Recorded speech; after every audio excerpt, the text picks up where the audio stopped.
All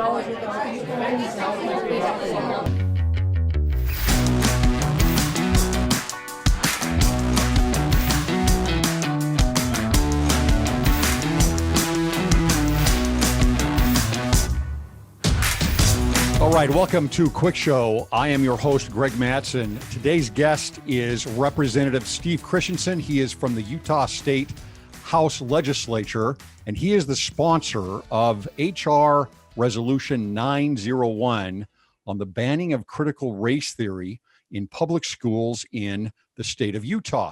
Now, let me set the stage here just a little bit. I'm going to give a few examples of my home state of California of what's been going on there. An elementary school in Cupertino, California, just instructed third graders to rank themselves based on their power and their privilege. A San Diego Unified School District told white teachers that they are guilty of spirit murdering Black children. And California's new ethnic studies curriculum, the first statewide ethnic studies curriculum in the nation, has been presented to the Board of Education, which has actually just approved it earlier this year. What is going on out there nationwide, Steve, in our public schools, and how is it that critical race theory is entering into these schools? Well, as you know, Greg, I'm sure, critical race theory and other forms of critical theory have been around for many years. And quite honestly, critical race theory has really become cemented, unfortunately, in higher education. Now, just recently, it's starting to move into K-12 education. And while it was always concerning in higher education, and there is work to do to eradicate the craziness that exists in higher education, now it's doubly concerning when it starts hitting the younger children who have not developed critical thinking skills and the ability to really reason and understand truth from error. So anyway, that's a little bit of the history, and we can go into a whole lot more. Well, let's go into a little bit more specifically with the state of Utah. Why, I mean, obviously I've given some examples here, but why is this resolution necessary? Is there anything specific that has happened in the state of Utah that kind of said, okay, Steve, I need to go out and I've got to get this resolution passed?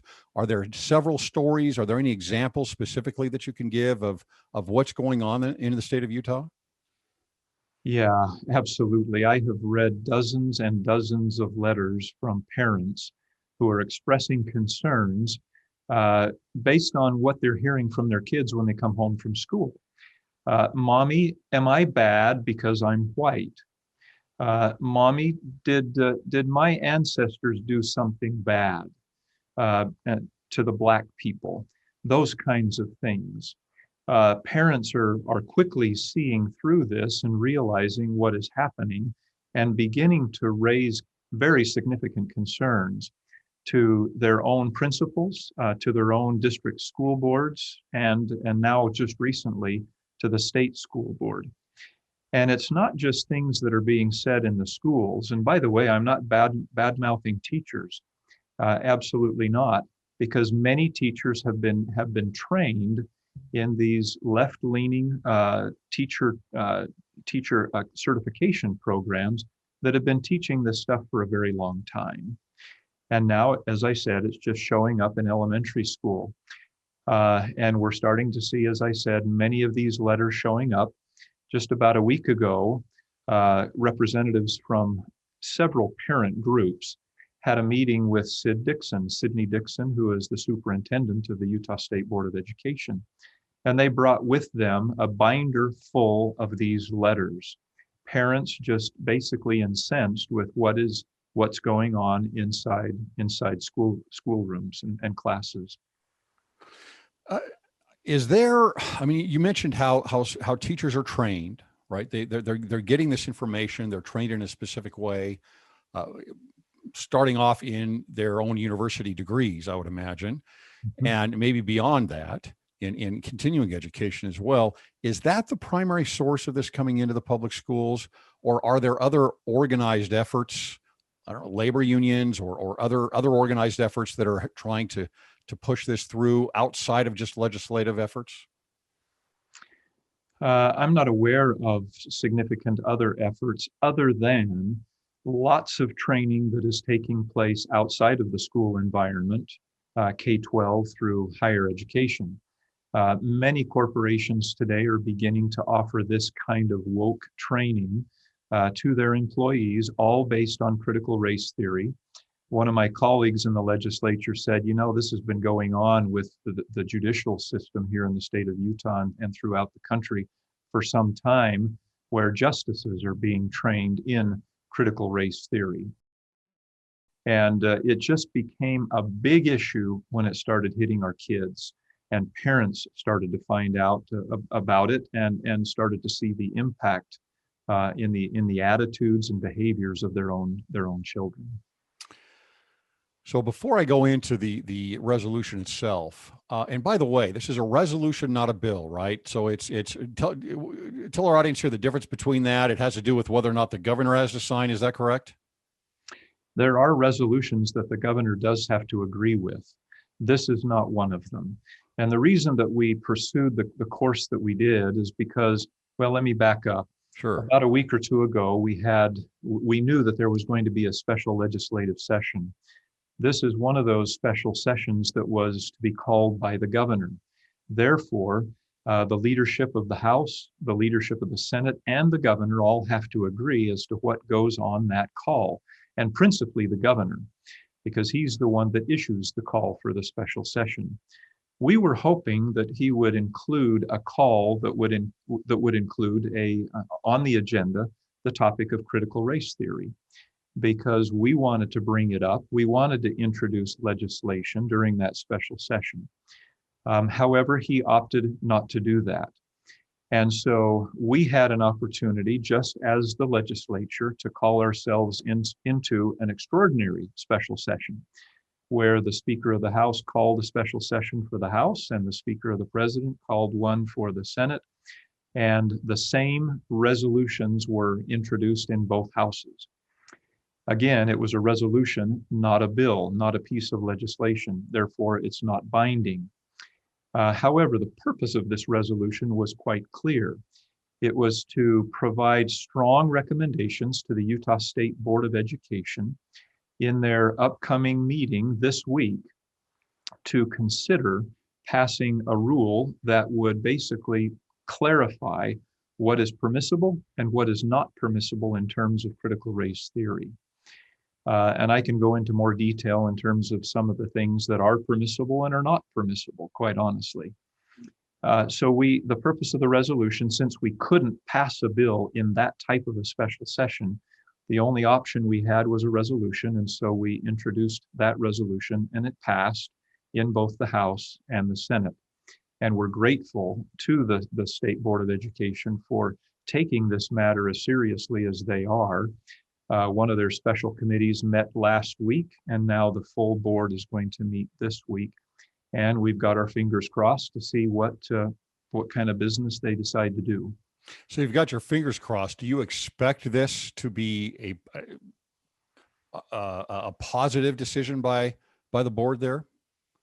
I expect that it will be. The kind of language that I've seen in the various drafts of the rule that they will be considering and debating is, especially draft numbers 3 and 4, are pretty consistent with the resolution that was passed by the House and a similar resolution by the Senate. Yeah.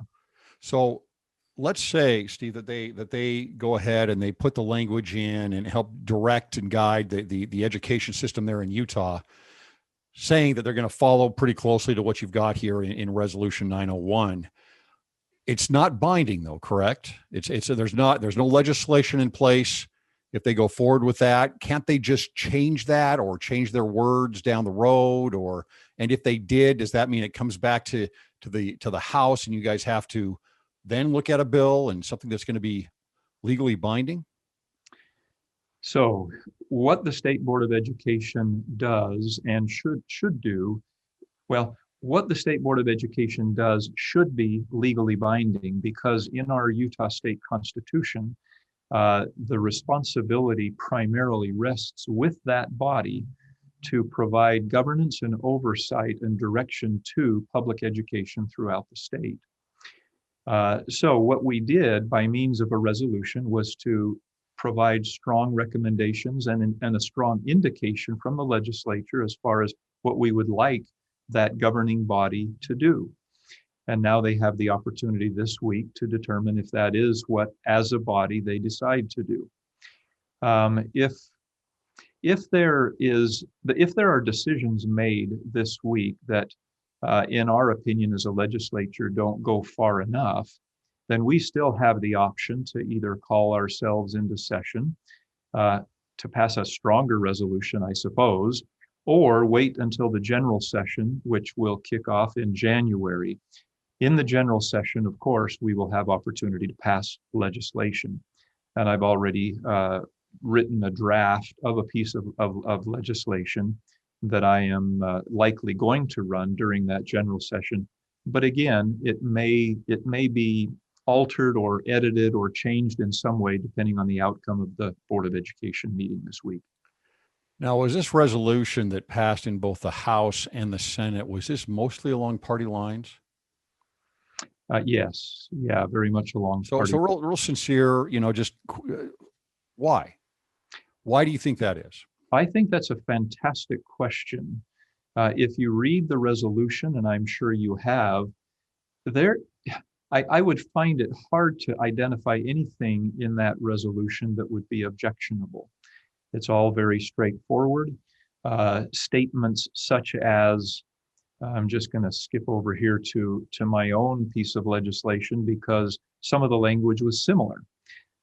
So one of the things that would be prohibited is to teach concepts that would suggest that one race or sex is inherently superior to another race or sex. Another aspect of that resolution that's consistent with the bill that I would run would be to prohibit teaching that an individual, by virtue of the individual's race or sex, is inherently privileged, racist, sexist, or oppressive, whether consciously or subconsciously. I mean, as I read that, you're probably wondering, well, that sounds pretty reasonable to me. That is the kind of country that we live in. Since 1964, we passed pretty strong legislation in the Civil Rights Act that declares very, very firmly that all men are created equal, consistent with the language in the Declaration of Independence. So what is the reasoning given, for example, from the Democrats as to why they're not wanting to pass this? Well, obviously there are strong feelings, especially in the Black community, and I can understand some of those feelings. Quite honestly, we're not a perfect country. Slavery did exist in this country for a number of years.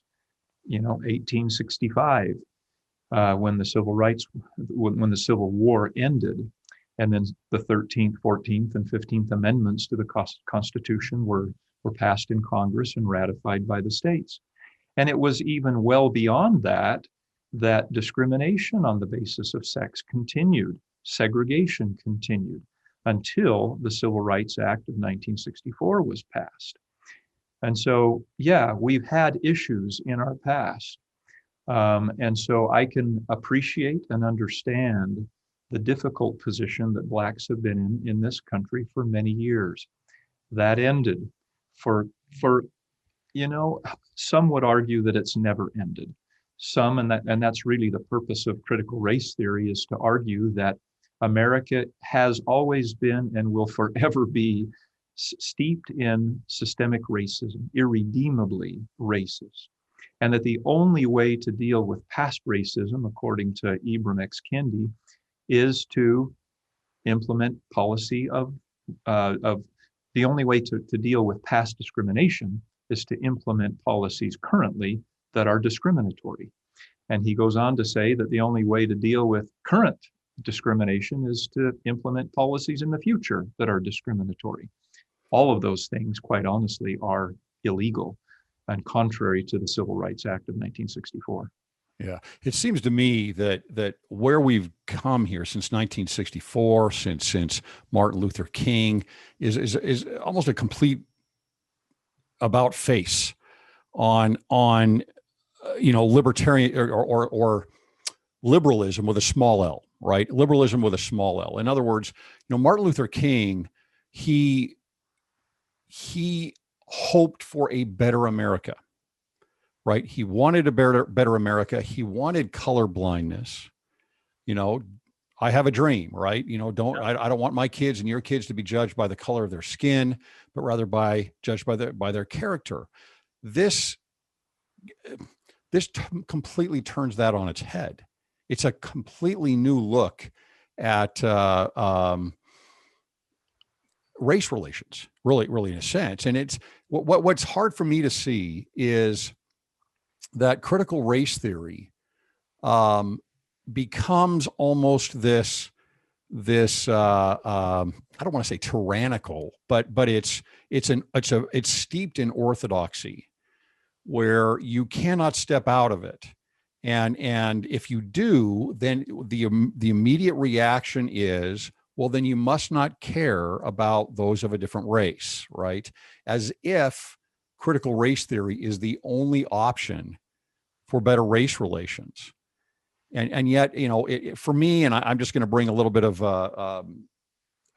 humanity, I think, into it a little bit. I don't see the love in it. I just don't see charity. I don't see putting your arms around each other and let's make this a better world. Let's work on this together. To me, I see something that wants to divide. In fact, we see that manifesting across the country right now in universities and in other places where they're actually segregating kids and in universities and even in public schools. Yeah, that's exactly right. Critical race theory, the outcome of it is division. It is destruction. It is the tearing down of our fundamental institutions of this great country of ours. And while this country is imperfect, it is still the beacon on the hill. To use that kind of an analogy, it's still the beacon on the hill for so many countries around the world. Our Constitution was the model used by virtually every country around the world that has a constitutional form of representative government. So I agree with you. Critical race theory is not the answer, absolutely not. It is intentionally and clearly divisive and destructive. And quite honestly, there are much, much better ways to do that. So I agree. Yeah. All right. So let me set the stage here nationally just a little bit before we move in here to the resolution.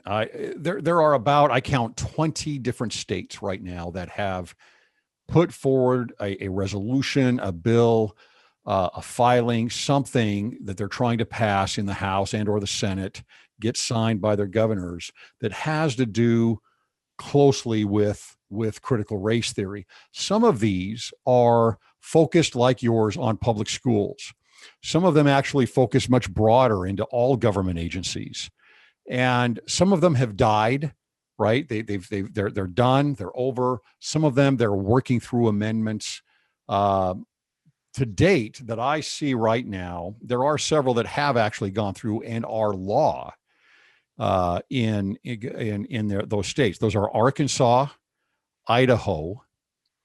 Iowa is sitting on the governor's desk. It's passed the House and the state Senate there. Oklahoma is passed it, but they're waiting another bill also on critical race theory to pass by the governor. Tennessee has passed this, and today the House and Senate, I think the Senate finally passed the Texas bill, and so that it just went to the governor today for his signature. Now, one thing I wanted to go over that many of these things focus on is a term called divisive concepts. It's very common throughout a lot of these texts in these bills. What do you get out of that, and what do you see that are some of the strengths of some of these bills, and what might be some of the weaknesses if you've taken a look at those? Yeah, thank you. So I've read many of them, not all of them, but many of them, and they are quite similar. I'm not aware of any that actually use the term critical race theory. They focus on terms and principles that are prohibited and other things that are encouraged or permitted. And the kinds of things that are permitted are that they make sense. They're things that focus on First Amendment free speech rights. We live in a country that values the right to free speech, and we ought to live up to that. We shouldn't be silencing, as we see happening far too often. And so in almost all of these bills that I've read, there is an aspect of those bills that talks very clearly about things that are permitted, including talking about those difficult topics, those difficult circumstances and situations that have occurred in our past, as long as they're truthful, historically accurate, balanced, and based on factual documents, good source documents. And I believe that's absolutely essential. Nobody is trying to silence. And then in the things, in regard to the things that are not permitted or prohibited, are things that are just logical, as we talked about a few minutes ago, that we cannot allow our children to be taught that one race is superior to another, white or black or any race. Our founding fathers got it right in the Declaration of Independence when they said that all men are created equal. They got it right, and we're continuing to strive to live up to that lofty ideal. Okay, so you brought up the First Amendment. I think there's a couple of issues here that I would want to parse out a little on this. One is you have an institution, a state institution, being the public schools, K to 12. Now, I need some clarification on this, Steve, actually. So this does not apply to higher education. Is that correct? The resolution? The resolution. That's correct. Okay. And so therefore, and of course it would not apply to any public elementary schools or K to 12 on there. Is that correct? Private, sorry. That's correct. Okay. What about charter? Public charter schools it would apply to, because they fall under the auspices of the Utah State Board of Education. Okay. So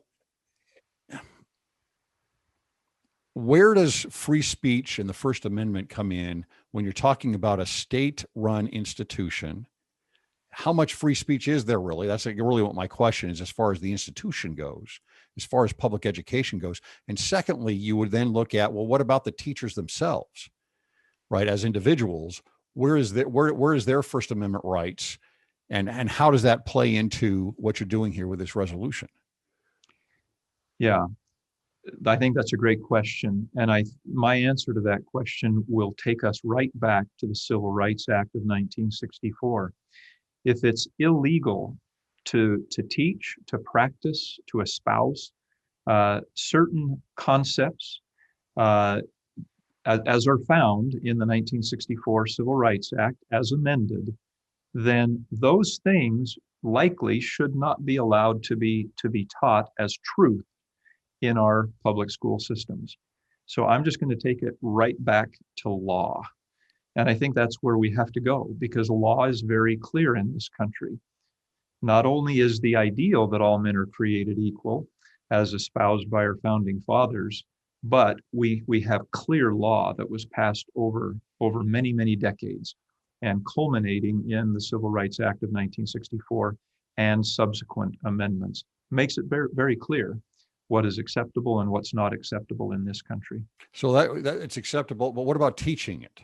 Or what about saying this, right? I mean, coming back to the First Amendment specifically, not just the Civil Rights Act, but does a teacher have a First Amendment right to speak their mind on supporting critical race theory in school to the kids? Yeah. Do you have the resolution in front of you? I do. Can you read the first paragraph? First paragraph says, this resolution makes recommendations to the State Board of Education regarding critical race theory. This resolution recognizes the importance of appropriate education on history, civil rights, and racism, identifies risks of critical race theory in public education, and makes recommendations to the Utah State Board of Education regarding the prohibition of certain concepts. Sorry, read the first whereas paragraph. Got it. Whereas educating students in Utah's public education system on history, civil rights, racism, and the negative impacts racism has had throughout history is necessary and should be done in a thoughtful, historically accurate, and appropriate manner. Okay, that's it. That's it. It's necessary to talk about these aspects of our history as long as it's done in a historically accurate, thoughtful, balanced way.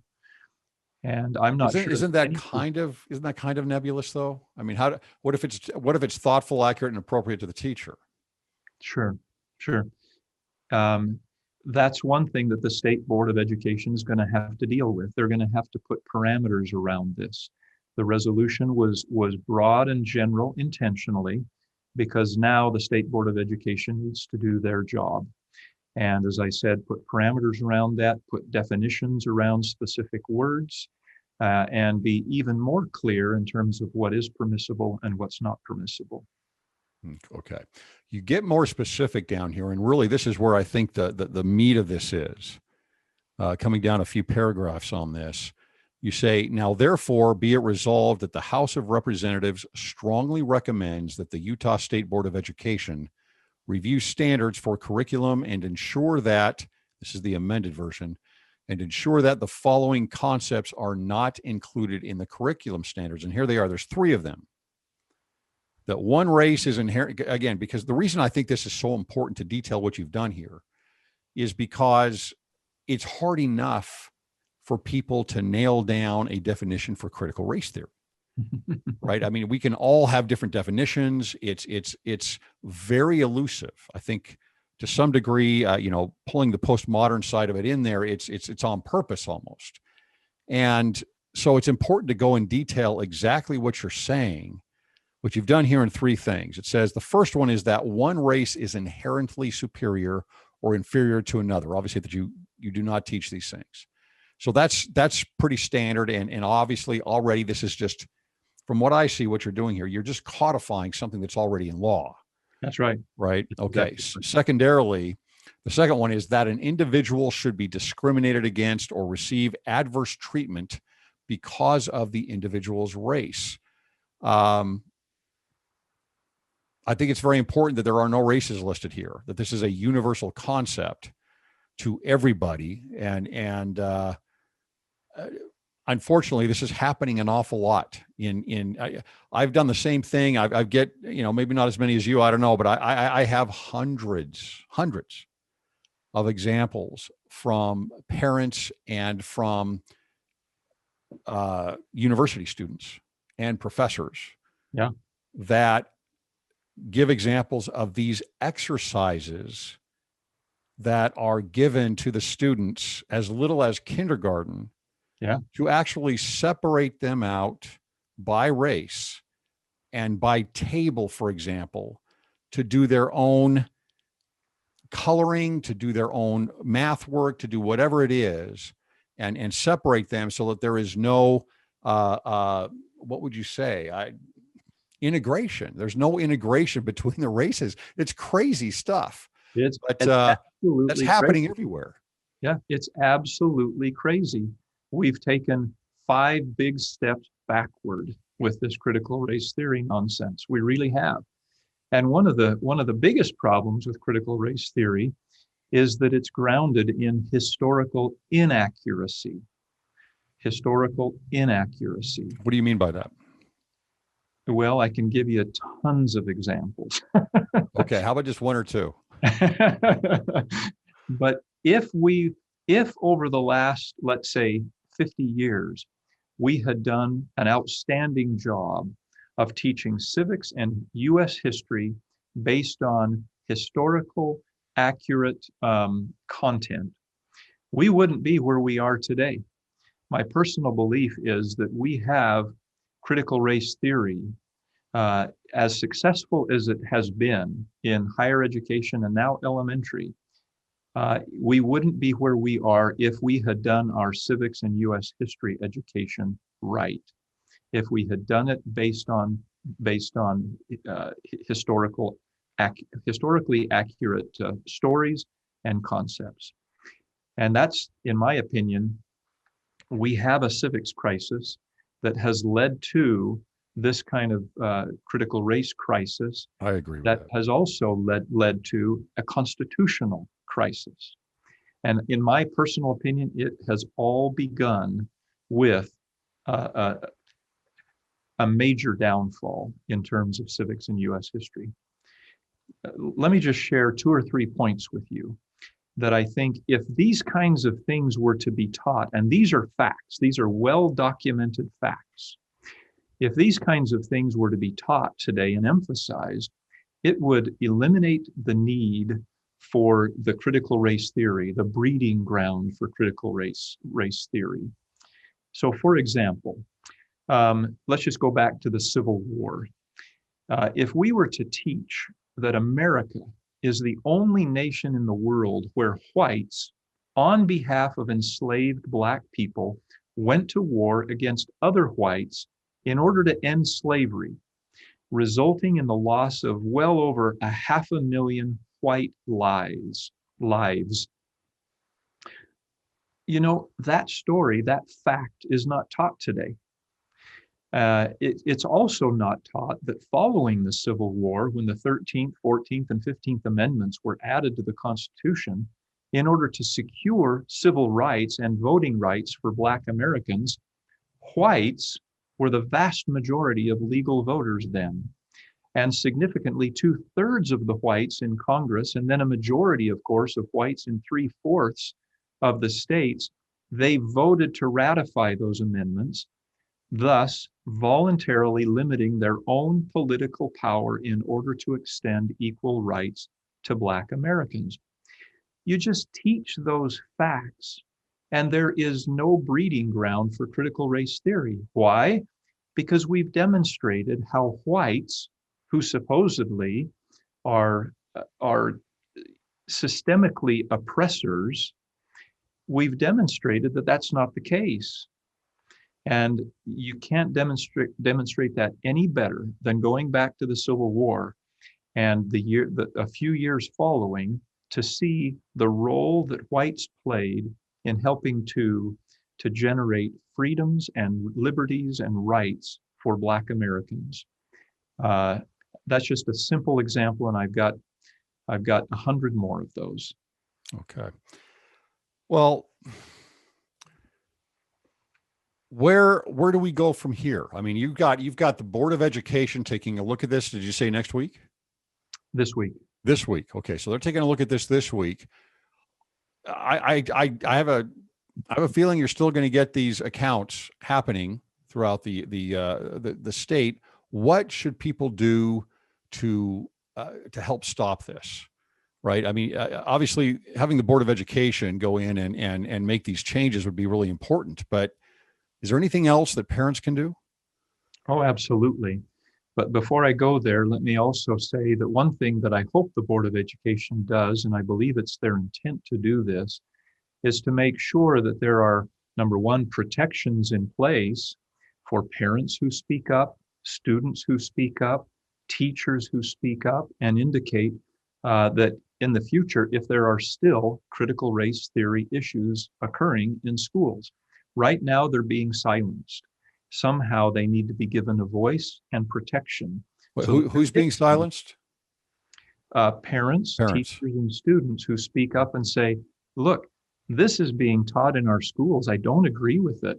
The impact on my kids or on my students is not what it should be.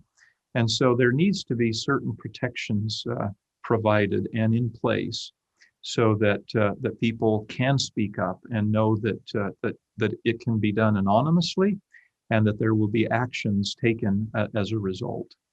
Okay, great. So well, that's number one. And hopefully the rule that is passed this week by the State Board of Education will include those kinds of protections. But number two, parents just have to keep their ears to the ground, their eyes wide open, ask their teachers clearly what curriculum are you using, what instructional material are you using, what kinds of conversations are you having, and parents have the right here in the state of Utah to know that information. Another thing that parents need to do, we're now a couple of generations into this lack of civics and history education here in the state of Utah and throughout the country. There are too many parents that simply don't know true history. And so parents need to be better informed. They need to find good books to read, to understand good history, accurate history. I would tell you, go to search for David Barton. David Barton lives in Texas, and he is an amazing early American historian. In his library, he has over 120,000 documents that date back to before 1812. And he is an incredible historian, and if we could only learn true history, we would be able to counteract the false narrative that too often is happening in classrooms throughout this state and country. So parents need to be well informed and then stay close to the education process. Parents also, in my opinion, need to weigh the advantages and disadvantages of different forms of education. We have public schools, we have home schools, we have private schools, we have charter schools. Where will parents' children receive the best education? That's for every parent to decide, but they need to consciously be making those decisions. There are other things that should be done as well. It's very likely that during the general session, there will still be legislation run that will probably need to expand the protections and prohibitions that are now being discussed regarding critical race theory to other aspects of society, not just K-12 education.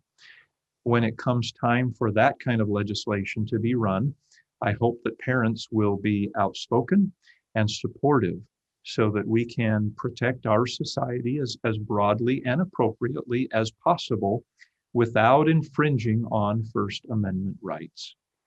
I think that's the key. When people hear the idea of banning critical theory, of course, one of the things is, how do you not allow people to speak about it? How do you not people, bring new ideas in and et cetera? But number one, we're talking about young kids. Number two, we're talking about something that is already manifesting in very pernicious ways. And but if we're just codifying, as you're doing right now, existing law that's in place, I think that's a key way to look at that. You're basing this off of the First Amendment. You're basing this off of the Civil Rights Act of '64, and just reinforcing it through language. That's right. Directive. That's right. And then providing protections so that people can speak up when they see things happening that are illegal and not feel like they will be silenced. Well, Representative Christiansen, is there anything else that you wanted to leave with us before we sign off here? I appreciate what you're doing, Greg, and I appreciate what so many other wonderful parents and patriots throughout this state are doing. They're speaking up.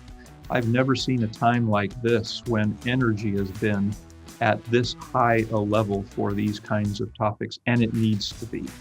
As I mentioned, we're in the midst of a constitutional crisis, a civics crisis, and we're seeing it played out right before our very eyes, and it's impacting us as individuals and as families. Just like you, I have a podcast, a weekly episode. The podcast is called Restoring Liberty, the same name as a book that I wrote last year and distributed to every household in my legislative district. Restoring Liberty, the battle to save our constitutional republic. So I invite people to listen into my podcast as well. As I said, I post an episode once a week, typically over the weekend, and it's all focused on the Constitution, constitutional principles, as we look at and examine current events.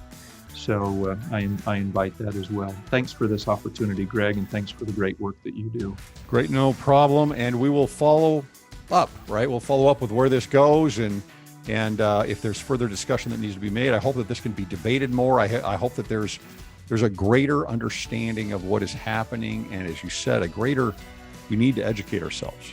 on what this is, right? You can't just look at this as something that is pulling on your heartstrings. You've got to use reason and logic and understand who's driving this. I think that's an important thing to see.